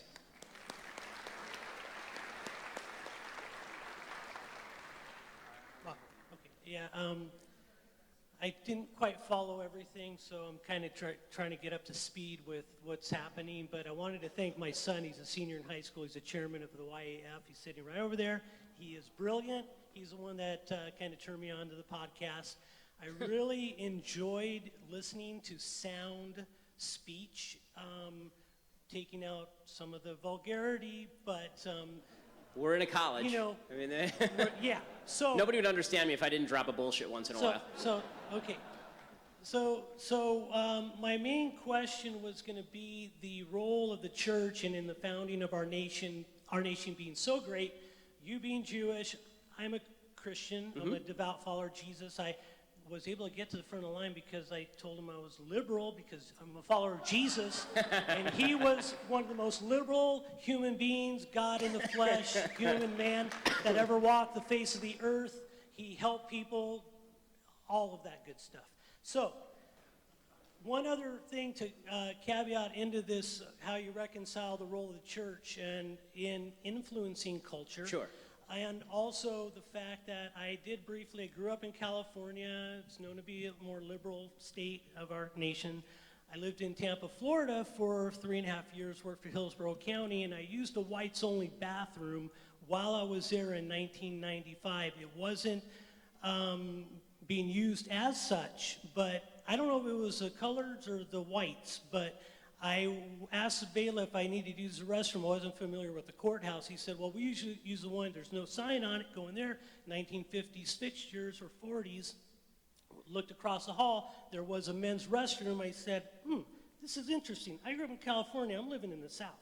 So I walked across the hallway, 1950s fixtures. So I think kind of balancing out the fact that there has been injustices in our country. Yes. You can't go back and change that, but you can tell those people that are living a victimized mentality that, look, yes, I understand because I don't know which it was whites or colors or whatever, but my wife grew up in Cuba, and I can go on and on.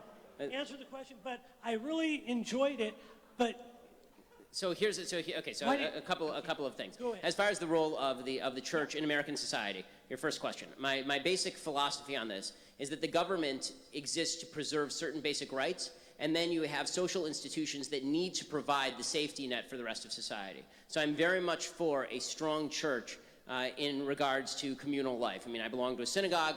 I believe that if you fall on hard times, then that means that the first thing that you need to do is go to your family, and then the second thing you need to do is go to your church, and then you go to your local community, and then up the scale. The problem that I see in society right now is that people go to the top of the scale, the federal government, they don't bother with anybody lower down on the scale, which is why you see this consistent growth in the federal government. Judeo-Christian values, as I have said 1,000 times, are the root of the civilization and cannot be ripped away without collapsing the civilization on top of it. As far as the idea of the existence of past racism in the United States, of course I agree that's true. I mean, I said that right in the speech.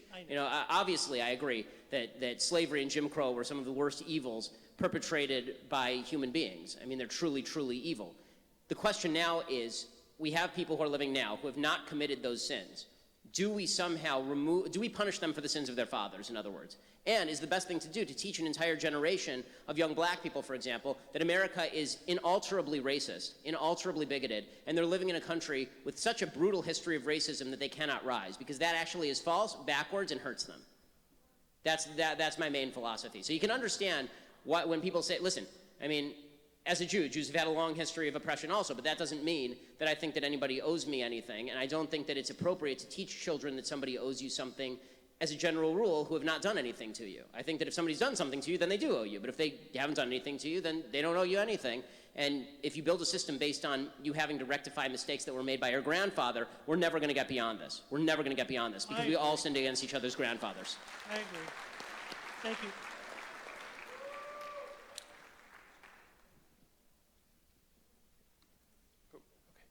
Hey, Ben. It's a pleasure to talk to you. I disagree with you on a lot of things, but... Well, thank you for coming anyway. Yeah, of course. I think the one thing that I agree with you on is that free speech should be protected. But my question has to do with like political economy. I know you're a firm believer in that the government sucks at everything. Pretty much, yeah. You're also a firm believer that market-based competition is good. So I was wondering, what do you think about the role of like bureaucratic institutions or regulatory bodies to protect competition? For example, like the FCC, sort of trust busting like the internet providers from doing price discrimination. You're talking about antitrust laws? So yeah. I'm not a big believer in antitrust laws, because I think the vast majority of things that the government declares monopolies are not in fact monopolies. The definition of monopoly is ownership of 100% of market share, which allows you to arbitrarily set prices and also to presumably buy out all of your competitors or use regulatory capture in order to prevent them from entering the market. I think the cases that are generally brought on antitrust grounds are very, very weak, because there are usually large competitors even within the same industry. So to take an example, when they broke up Microsoft, Microsoft did not control 100% of the market. I don't even believe it controlled 75% of the market. It controlled something like 50% of the market, unless I'm getting this wrong. And they broke it up anyway. Apple overtook it in stock, and probably would have without breaking up Microsoft. So the idea that antitrust law is a valuable tool. There may be cases in which there are actual natural monopolies, but even in those cases, you'd have to prove that there's actually an attempt to screw the customer, that price gouging is going on, because sometimes you actually have a natural monopoly in a particular market, and the pricing is going just fine. Like, nobody was complaining about Microsoft's pricing when they were a supposed monopoly. Okay, that's it. Thank you. Thanks.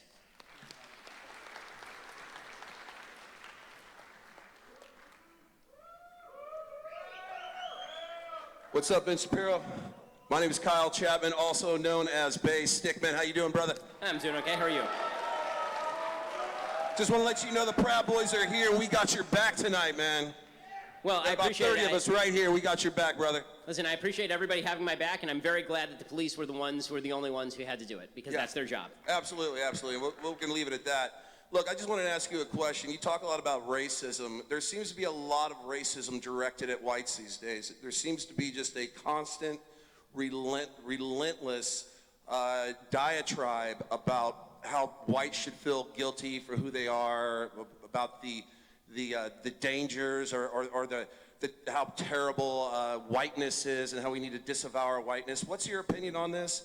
And on the war on Western civilization, and what do you think their intent is? Where do you think they're going with this? So as I said actually in the speech, I think that using identity politics as a way of posing groups in opposition to one another is terrible. And I think that you do see that. I referenced this in the 2012 election cycle. I think that when, for example, Joe Biden said that Mitt Romney wants to put y'all back in chains to black folks, I think when he said that, that was quite awful. And the sort of extension of that to the idea that there's a white privileged society seeking to keep black people down, or that the cops are systemically racist. And you can't show evidence the cops are systemically racist, but they must be. That white society was built on this grand lie that they have to keep other people down. Yeah, of course that's racism. Of course that's racism. And there's a foolish notion going around on the left that the only people who can be racist in America are white people. That's obviously untrue. Everyone is capable of being racist. All that means is that you're labeling another group with particular behavior or properties based on their race. So of course that's true. I think that the big mistake we have to be careful not to make is to start identifying as our quote-unquote group identity just because other people want to box us in. We're individuals, right? If somebody says to you, you're white, and you are crushing my soul, and you're ruining my life because you're white, my proper response probably shouldn't be, no, I'm making your life better because I'm white, right? My proper response should be, I'm making your life better because I'm an individual who's not making your life worse. And so I want to be careful of the identity politics on all sides. But yes, of course, there's racism against whites, there's racism against blacks, there's racism against lots of people in society. What I care about is the individual instances that we can fight, which you do see, right, against people of all races, not always proportionately, right? Look at the FBI statistics. But I also want to fight the laws that are racist. So for example, I think affirmative action is a racist law, right? Because it is actually judging people based on race. Absolutely, yeah.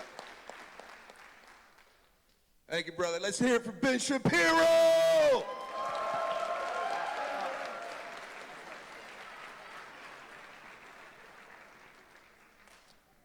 Hello, Mr. Shapiro. Hey, how are you? Today's my birthday, and I'm honored to be here, and I can't think of Well, a better happy way to birthday, spend and thank it. you for coming. So I have a comment and a legitimate question. The comment being, while there's a lot of things I disagree with what you're saying, but I definitely agree with your opinions on how culture is ruining the black community and why blacks don't graduate from high school due to culture. I think there's an element that you might be missing, and I'm not sure if you brought it up before. In the late 60s, early 70s, or late 70s, early 80s, when CIA introduced crack into the black community, which started a snowball effect of, blacks being overly criminalized for drug possessions, black fathers leaving the home and not sticking around, which led into, in the 80s of black children being being brought up without fathers, with mothers not being able to give them proper discipline. And while I do agree today that black communities suffer, for not having fathers in the household, but equally due to the culture around them. Like I suffered from it myself. If a black person wants to be educated in the hood, we get called house Negroes and Uncle Toms. If I want to better myself, but I was the element of originally introducing crack into those communities, which eliminated fathers from the home, I think those still have effects today. And while I agree that there isn't systemic racism keeping black people down now, I think the triggers that happened back then still affect us today. Okay, so obviously past affects present, no question. The question is who committed the injustice and who should be punished for it. As far as the CIA introducing crack in the black community, I'm going to plead ignorance on this one because I have no idea whether that's true. Okay, but I will say that when it comes to single motherhood in the black community, that did not start in the 1980s with crack. That started in the mid-60s with the increase in welfare. The increase in the welfare state dramatically increased the level of single motherhood in the black community. It was 20% around 1960. Today it's in excess of 70%. Yeah. And again, I don't think that the crack epidemic can actually explain all of that because the crack epidemic really lasted from the early 80s to basically the early 90s. And you've seen it continue, single motherhood's continued to grow actually in the black community. It's sort of stabilized now, but it continued to grow for a long while after that. Also, I think it's worthwhile noting that when we say things like, somebody introduced crack into the black community, whoever, quote unquote, introduced crack into the black community, and again, I have no information to substantiate your theory, but it is individuals who take crack, right? Unless you are forcibly being injected with crack, then you have to make the choice to take the crack in the first place. And it's also worth noting that there are a lot of black legislators in the inner city who are looking for harsher sentences on crack cocaine, specifically because it was an epidemic in the inner city and was ruining a lot of lives. So the only way I think that when it comes to the single greatest intergenerational poverty statistic, the only way to walk this back is not through reparations, I think. It's through it really is through culture. It's through reinculcating the idea that fathers need to stick around, and you're a bastard if you don't stick around after you father a child. Absolutely. So my question... And that's true for white, black, or green. It doesn't matter to me. I'm a dad of two. You abandon your kids, you are just the worst kind of piece of garbage. Absolutely. So my question, I started getting involved in, so to speak, right-leaning issues after Milo came to Berkeley. I got assaulted by an Antifa member. He tried to set me on fire with a lit flare. He called me a Nazi. Just today, I got called a Nazi. You don't look like a Nazi, I gotta tell you. No. Just today, I got called a Nazi, a fascist, and I consider myself a left-leaning liberal centrist. Now, with that said, MAGA crew has shown me so much love in these past 8 months. Everyone I've met has been reasonable, opened up their homes to me. We've had wonderful discourse. So my question now is, as a person who, like I said, considers myself a liberal, and I interact with people, on the right and MAGA crew, I still have people in my own personal community that, say that, oh, you're talking to you're supporting white supremacy, you're talking to Nazis, you're supporting them. What would you say to a person like me who is open to discourse and people of all sides? How would you combat, or at least how would you approach people who come with me with hate and saying like, no, you're a bad person because you're hanging out with these people? Well, how again, should I approach them? So I have a basic rule on this, and it's the same, again, regardless of color, because I've said this to people of every color. If somebody calls you a racist or a bigot based on no evidence, this makes them a bad person, and you have every right to say so. They need to actually cite evidence for why you're a racist or a bigot or a bad person before they can call you that. It needs to actually be justified. And you have every rationale to walk away from that conversation thinking that person is a worse person if they can't explain to you what you've done wrong and why what you've done is so terrible. Okay, that works for me. And thanks so much. Thank you so much.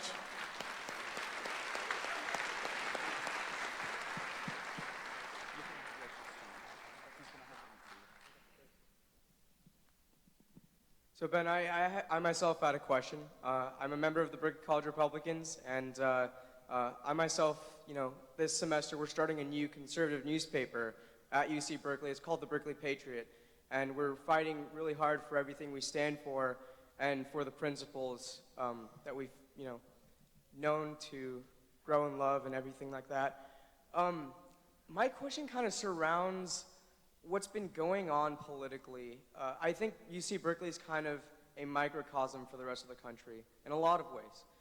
You spoke here, you just said this in your speech, but you spoke here in 2016, and there were no protests, nothing at all.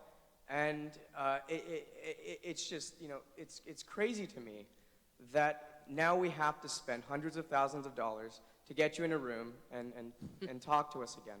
And I kind of think it relates to the Overton window. I'm not sure if you know about that, but it basically, the range of potential discourse in society that's considered acceptable. So the furthest right thing you could probably say, 10 years ago is probably, I don't believe in gay marriage. That's no longer a thing. You can't say that anymore and still be accepted in society. So the Overton window is consistently just shifting leftward. And when I talk about this with my left-leaning friends, they say, that's an inevitable trend. This inevitable trend towards liberalism is just, it's something you cannot control. It's the way society is headed. And my question is, do you think it's an inevitable trend? And if not, how can we combat it as conservative students, braving this, horrendous climate with both, our peers calling us fascists and Nazis and the administration just being extremely terrible as well? So listen, I don't think it's an inevitable trend. I think that things move in cycles, and I think that there's two ways that the country can break out of it. One is that things can just continue to slide downward to the point where people get wise after a long time, or we can have events like this one that I think are actually really useful in showing the liberals that they are not the left, okay? I do make a distinction. You notice I always use the language left to describe the left, not liberals. There's a reason. Liberals are people who believe in open discourse and believe in discussion, even if they disagree with me on the role of government in the economy, for example. Leftists are people who believe that I need to be shut down because my speech is insulting their identity and is a form of violence. If the liberals in the country can stand up to the left and say to them, enough is enough, then I think that there's hope for a discourse. And I do believe in the innate rationality of the American people and the capacity that they have for coming to the correct conclusions. I do think that there's a possibility, that's why I'm in the business I'm in. It's why I spend my life trying to change people's minds. I think there are people who are willing to listen to facts and arguments. If I didn't think that, then I'd just go be a lawyer. So the fact is that I don't think any of this is inevitable. I think that's a little bit of self-congratulatory claptrap from your liberal friend. Oh, well, of course society is shifting towards us. Well, if that's the case, then why did Republicans just take the House, the Senate, all the state houses, all the governorships, and the presidency? Come on. But when you talk about the Overton window, I don't think that it exists just in terms of politics, left versus right. I think it also exists in terms of the nature of the discourse itself. And there I think that we have moved in a really negative direction. I think we've moved away from discussion and toward clubbing each other. And I think that has to be stopped in its tracks. And that's why I thank everybody here for coming and being part of a free speech event that, let's be frank, it was cordial, it was nice.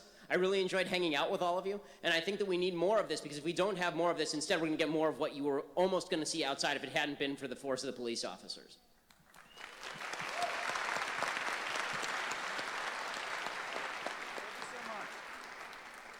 We have time for one more question.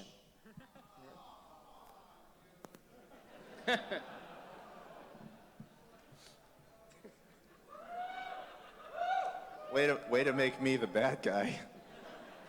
I apologize to everyone in line. Some of you may know I got attacked with a bike lock back in, a while back, and I'm wondering what you think about this. Like, should I ask him, the man himself who hit me, to a peaceful, just brotherly, olive branch, non-violent, ref there wrestling match? So let me I just want to make sure I get the story straight. So you were hit by somebody? Yeah. And now you're asking if you should wrestle them? Well, This basically what this boils down to? Not like on a mat with a ref, no hitting. You know, wrestling is not about violence. It's about getting the other person to give up. Without hurting him, not exchanging blows. I mean, listen, if he's stupid enough to agree to it, more power to you. And I come from a place where if somebody hits me in the face, I call the cops. But, I mean, I guess that's an alternative solution if you choose to do it. Yeah, he doesn't have to. This is... Right, no, as I say, if you make him an offer and he takes you up on it, then, I mean, that's his move. Okay, well, the court case hasn't happened yet. We'll see. After the court case, this doesn't have to do with the law. So I'm just wondering what you think about that.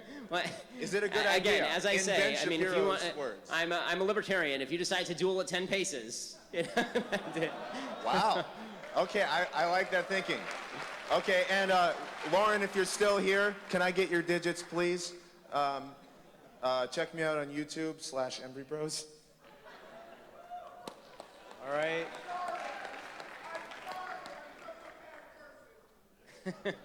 Okay, well, thank you so much. I really appreciate it. And thank you all for coming and being part of this.